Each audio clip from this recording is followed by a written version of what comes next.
Welcome back to Ireland and the history of Ireland, part 2.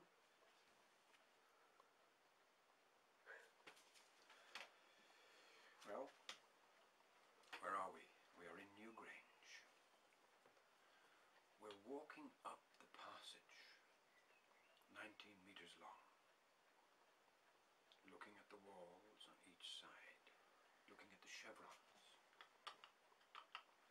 looking at the little stars, looking at the triangles.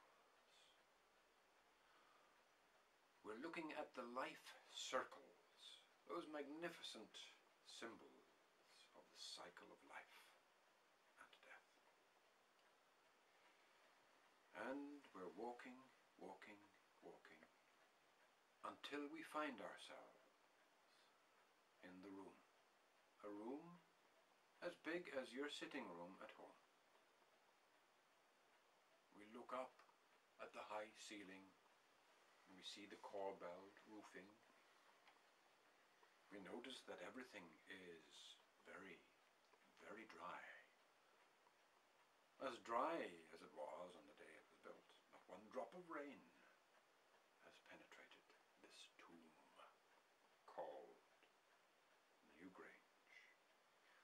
Or, in Irish, as the Celts called it, the Celts who came long after that time,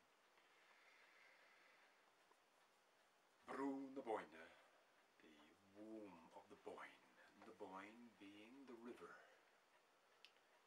and the Boyne Valley being the area where Newgrange and similar tombs can be seen.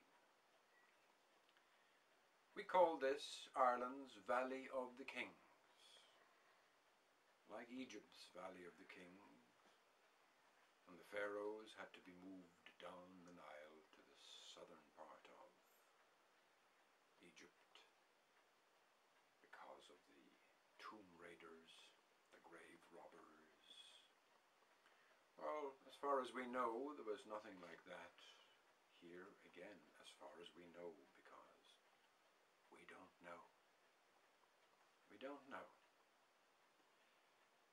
We have no Rosetta Stone to help us decipher these symbols, or indeed to open a window into the life and times and culture of those days. The people who built Newgrange remain a mystery. Back to the tomb. There we are inside. It is completely dark. It is as dark as a cave. You have just walked 19 meters into the inner room or chamber. And yet,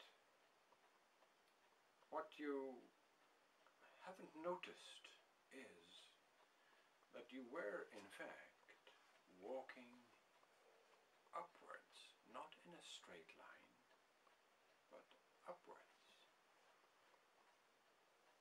You were walking up into the room. In fact, up by about 2 meters.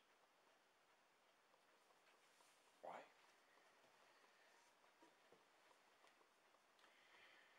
In 1967, Professor O'Kelly and his team of archaeologists from University College Cork in the south of Ireland investigated Newgrange. Professor O'Kelly was very curious about something which appeared to be, or look like, a window above the main door to the tomb. A window? Why would a tomb have a window? The dead don't need windows. Or or do they? We believe that the walls of the tomb were covered in quartz all the way across, and a narrow window, today it looks a little bit wider than it used to be, a narrow window was revealed above the door.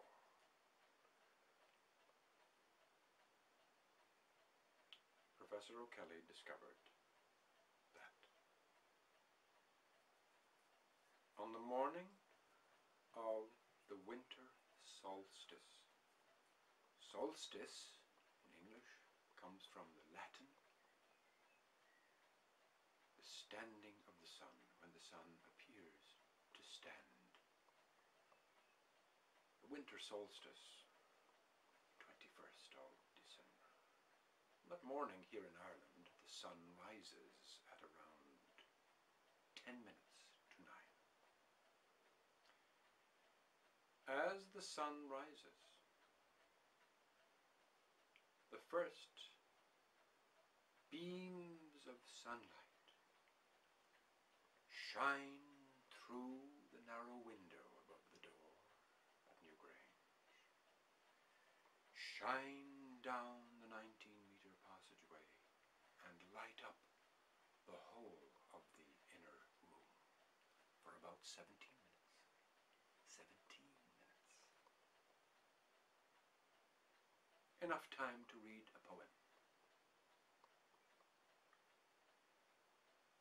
And you would be able to read it very clearly in the beautiful, rich, 3D, golden orange sunlight of that morning.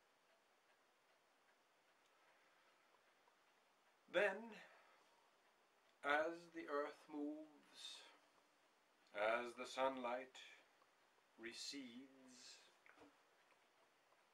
the tomb is once again plunged into absolute darkness for all of the long days of the rest of the year.